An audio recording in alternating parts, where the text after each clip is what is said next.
दोस्तों, दो पहाड़ों के मध्य से गुजरने वाले एक रास्ते को अपने दर्रा, नाल, घाट या पास के नाम से जानते हैं।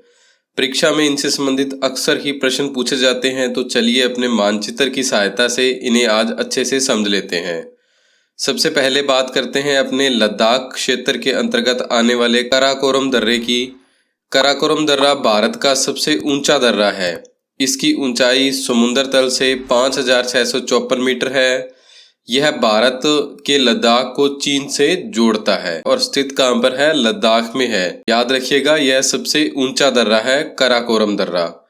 इसके बाद जम्मू कश्मीर के जो दर्रे हैं, इसमें प्रमुख जोजिला दर्रा जो श्रीनगर को लेह से जोड़ता है, बुरजेला दर्रा जो श्रीनगर को गिलगित से जोड़ता है, और बनिहाल दर्रा जो श्रीनगर को जम्मू कश्मीर से जोड़ता है।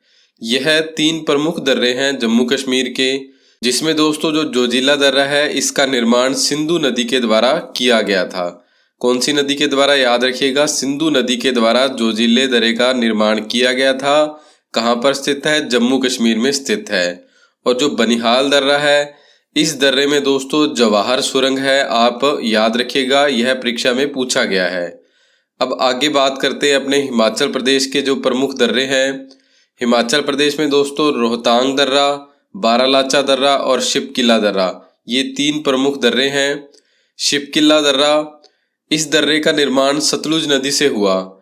याद रखिए दोस्तों, परीक्षा में आपसे इस तरीके से भी पूछ सकता है कि सतलुज नदी किस दर्रे से होकर गुजरती है, तो शिपकिला दर्रे से होकर सतलुज नदी गुजरती है। यह हिमाचल प्रदेश को तिब्बत से जोड़ता है, यानी कि भारत को चीन से जोड़ने का कार्य करता है शिपकिला दर्रा। बारालाचा दर्रा, यह हिमाचल प्रदेश को लद्दाख से जोड़ता है।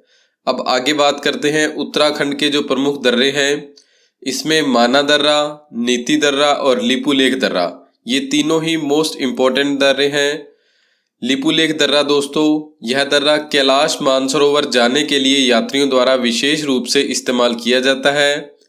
यह नेपाल सीमा के निकट है। इस क्षेत्र पर नेपाल अपना होने का दावा करता है। दोस्तों, लिपुलेख दर्रे से संबंधित एक बार प्रश्न पूछा गया था कि कौन सा दर्रा भारत, चीन और नेपाल के ट्राई पर स्थित है, तो आप याद रखिएगा कौन सा दर्रा है? लिपुलेख दर्रा है। यह तीनों देशों की सीमा के पास स्थित है।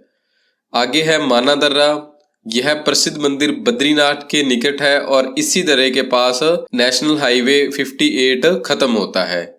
नीति दर्रा, यह भी उत्तराखंड में है। तो ये जो तीनों दर्रे हैं दोस्तों, उत्तराखंड को तिब्बत से यानी कि भारत को चीन से जोड़ने का काम करते हैं। अब आगे बात करते हैं अपने अन्य राज्यों के जो प्रमुख दर्रे हैं। नाथुला दर्रा, यह सिक्किम में स्थित है और चुम्बी नदी इसी दर्रे से होकर गुजरती है। अगला दर्रा है सिक्किम में जिलेपला। इसके बाद अरुणाचल प्रदेश में दोस्तों बोमडिला दर्रा और यांगयाप दर्रा। यांगयाप दर्रे से दोस्तों ब्रह्मपुत्र नदी भारत में प्रवेश करती है, यानी कि इसके बिल्कुल पास से ब्रह्मपुत्र नदी भारत में प्रवेश करती है।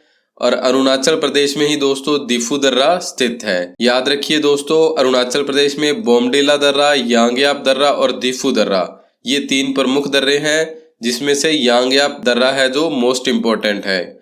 मणिपुर में दोस्तों तुजू दर्रा है। यह भारत को म्यांमार से जोड़ता है। अब आगे बात करते हैं महाराष्ट्र और केरल के जो प्रमुख दर्रे हैं। महाराष्ट्र में दोस्तों थाल घाट और बोर घाट, ये दो प्रमुख दर्रे हैं। केरल में पाल घाट, नीलगिरी और अन्नामलाई पहाड़ियों के मध्य यह दर्रा स्थित है। अगला जो दर्रा है केरल में शेनकोट, यह केरल को तमिलनाडु से जोड़ता है। तो इन्हें भी आप अच्छे से याद रखिएगा। दोस्तों, अगर आपको हमारे कलर पीडीएफ नोट्स चाहिए तो आप हमें व्हाट्सएप कर सकते हैं 8619845353 पर। अब आगे है राजस्थान के जो प्रमुख दर्रे हैं। इसमें पीपली दर्रा, बर दर्रा। बर दर्रे में से दोस्तों नेशनल हाईवे 162, जिसका पुराना नाम 14 है, यह बर दर्रे में से गुजरता है।